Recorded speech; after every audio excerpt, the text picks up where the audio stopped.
I'm shocked.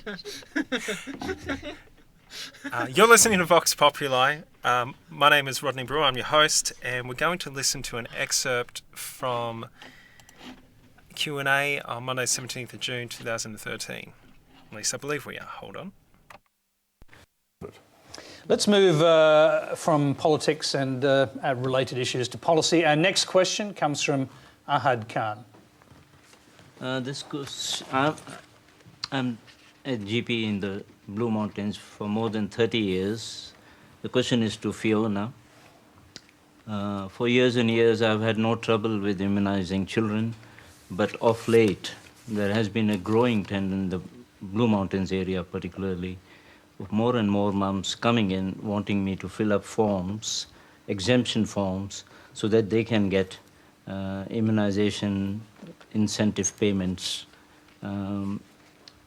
No matter how much I try and spend time trying to put some logic into them and try and remove all the myths they come up with, I have not been able to entice even one single parent to move. So much so of late I've stopped trying to convince them of the benefits of immunization. I really Dr. believe... Khan, I think you have to keep trying. I think I will. We will, I know, and I'm sure that I'll give you more courage tonight to do so. Yeah. I think that we're a victim of our success with immunisation, because what drove the incredibly high immunisation rates back in the 50s, where we vaccinated every single child under 15 for polio, when the polio vaccine came out, 100% in 6 months vaccinated, was fear of the disease. And now we don't see the disease. And what anguishes us as public health people and anguishes you is it going to take another epidemic with our vaccination rates falling to that level? In fact, we shouldn't be that concerned. The vaccination rates in Australia are actually phenomenally high. And even now at age 5 with measles, mumps, rubella, where in other countries they've really fallen down, we're doing very well indeed. And I think it's up to us as groups of people who've got the expertise and the science that underpins this, is to demonstrate, A, how important it is in comparison with having the disease. And I think that's what's so vital. And if you've got the actual data in front of parents to compare, they're worried about adverse events, which are incredibly rare, but they do occur now. And we have, the eradication of the disease is within sight. And yet if we show them the impact of the disease on all of the complications that are affecting their children, then you can often bring them around. I think that's I'll just go back to Dr. Khan. I see you trying to get in. Yes, you were just listening to an excerpt from Q&A on Monday the 17th of June 2013. You were listening to health advocate Fiona Stanley. She was 2003 Australian of the Year, ABC board member, and she was just responding to a question from a general practitioner in the audience just regarding vaccination. Now you can listen to that online, obviously. We're just going to talk about it a little bit here. We'll start with Brittany, because I love alphabetical order. Brittany, how do you feel the vaccination debate in Australia is going? I don't know how it's going, but How is it? I would say I would be for vaccinations, considering a lot of, they used to think it caused autism, but they've disproved that, and there's a lot of myths surrounding it. And yeah, that's right. There was some time ago that British medical journal published that thing. The Lancet published that paper from that doctor whose name shall not be mentioned. Mainly because I can't remember his name. But anyway, it was discredited, blah, blah, blah. So many years later, the Lancet published a retraction. Ryan, how do you think the debate on vaccination is going in Australia? At the moment, right? Fairly well. The New South Wales Fair Trading is investigating the vaccination network for its name, and there's I feel it's going well. We do have very high vaccination rates, as she mentioned in that clip. But schemes like the vaccination incentive fund are wonderful.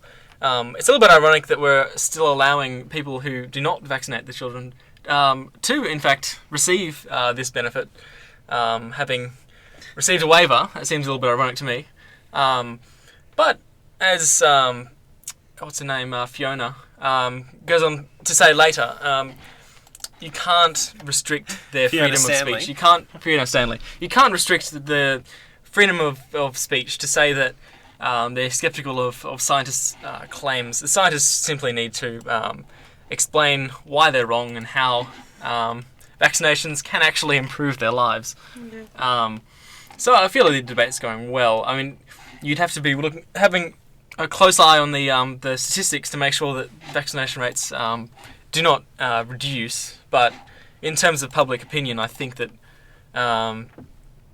vaccinations are considered to be fairly important. Yeah, they often outweigh the... Like, you're going to get fever. Like, it's rare, but people get fevers and Well, yeah, the swelling benefits most certainly outweigh the the disease risks. itself is always going to be Yes. much worse. I will just touch on the United Those are States improved side just effects. quickly. I'll speak over Brittany too because I enjoy it so much. Thank you, Rod. Okay, We all so enjoyed a bit. an article, I hate you guys. an AAP article. This was from the Philadelphia Inquirer. It was by David Sell. Reads, most healthcare professionals regret that some parents don't vaccinate children because of now debunked reports of vaccines causing autism. This is from America, as I said. So the situation also drives Emilio Amini, one of Pfizer's top vaccine researchers, nuts. And he goes on to say, Emilio Amini states in this article, when someone says without a lot of evidence or any evidence that vaccines are associated with this, that and the other thing, and that leads parents to worry and not vaccinate their children, they leave their children at extraordinary risk, Amini said. The article goes on further to say measles should have been wiped out in the US by now, but unfounded fears of vaccinations and increasing world travel have translated into a resurgence. Officials with the US Centers for Disease Control, the CDC, and Prevention... CDC... US Centers for Disease Control and Prevention said this week. I should just read the article instead of trying to paraphrase everything. So it goes on to say, drug companies supply vaccines, but their for-profit status makes part of the public suspicious and hampers the company's role in promoting vaccines. It should be just one important bit there. It should be important to remember that these companies producing these vaccines, they don't make a lot of money on the vaccines themselves. So that's perhaps another myth that needs to be debunked as well.